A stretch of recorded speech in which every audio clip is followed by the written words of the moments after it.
안녕하세요. 뷰티풀 빅토리아 김지혜입니다. 오늘 제가 준비한 두 번째 나무 이야기 알뷰러스에 대해 나눠보겠습니다. 빅토리아의 명소 부차드 가든에서 정원사로 일하시는 박상현 님이 일터에서의 소소한 에피소드를 모아 펴내신 세상에서 가장 아름다운 일터라는 책에서도 이 나무가 소개되어 있는데요. 빅토리아가 고향인 터줏대감 같은 나무라고요.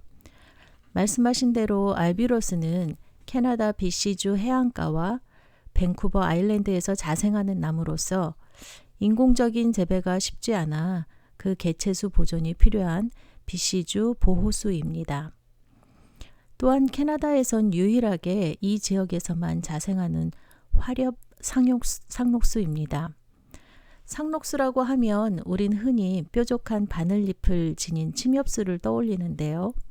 알뷰러스는 넓은 잎을 가진 나무이지만 겨울에도 푸름을 유지하는 상록수랍니다.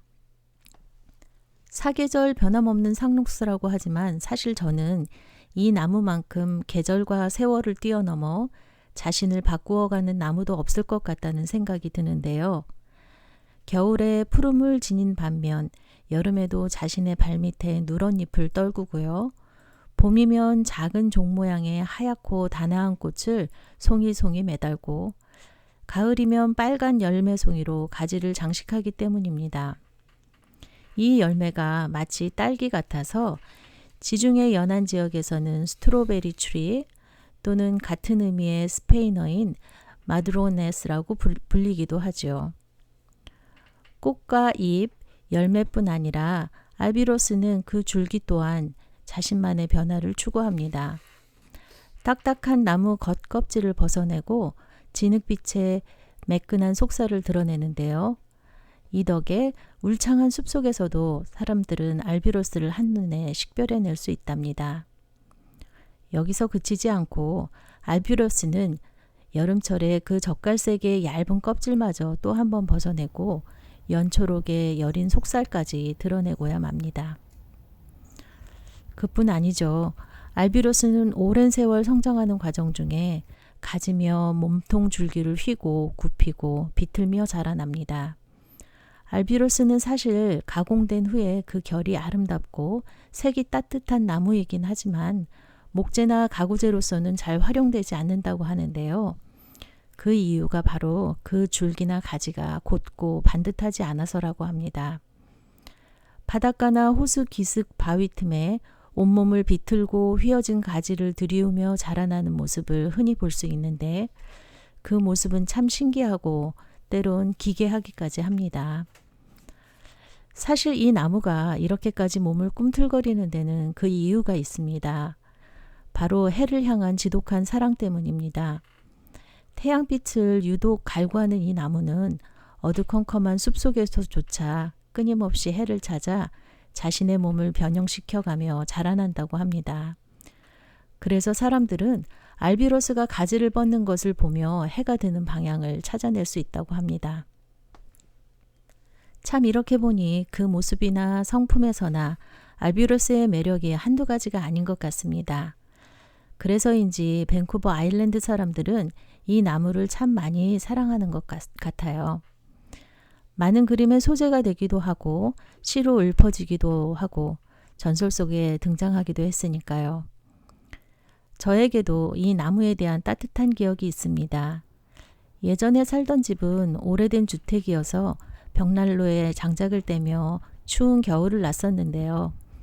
한 해는 옆집 아저씨가 자신의 트럭으로 땔감을 실어다 주셨는데 그때 그 나무가 알뷰러스였습니다.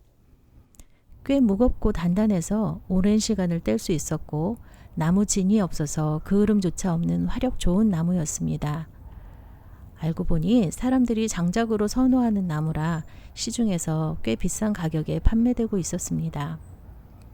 아마도 그 겨울 알뷰러스에 대한 따뜻했던 기억은 옆집 아저씨의 그 훈훈한 마음 때문에 더 새겨져 있었던 것 같습니다. 그런데 예전 이곳 빅토리아 섬 남동부 연안 지역에 거주했던 스트레이트 셀리시 사람들은 알뷰러스를 땔감으로 사용하지 않았다고 합니다. 사실 그들은 이 나무를 여러 가지로 활용하는 지혜를 가지고 있었는데요. 그 열매로는 음료수를 만들거나 장식용으로, 잎이나 줄기 껍질로는 약을 만들거나 염료로 활용하기도 했다고 합니다. 그런데 화력이 우수한 이 나무를 왜 굳이 땔감으로 쓰기를 마다했을까요? 그 이유는 그들에게 전해져 내려오는 전설에 밝혀져 있습니다. 먼 옛날 이 지역에 대홍수가 일어났었는데 살리시 사람들은 단단한 알비로스를 닻으로 사용한 덕에 큰 물결에 표류하지 않고 살아남을 수 있었다고 합니다. 그 후로 이들은 이 나무에 대한 감사와 경의를 표하는 마음으로 함부로 불에 태우지 않았다고 합니다. 이곳은 제가 즐겨 찾는 산책길 마운 더글라스를 오르는 길입니다. 대낮에도 어둑한 이 숲에선 아주 건장하고 잘생긴 알비로스를 쉽게 찾아볼 수 있습니다. 겉으로 언뜻 보기엔 변화도 없고 무심한 듯한 모습이지만 쉼없이 떨궈내고 벗어내고 자신만의 색깔을 갖고가는 나무. 지향점을 향해 오랜 세월 자신을 변형시켜가는 고집스럽기까지 한 그 강인하고 단단한 의지가 그 비틀어진 줄기에서 느껴지는 나무. 지금까지 알비로스 이야기였습니다.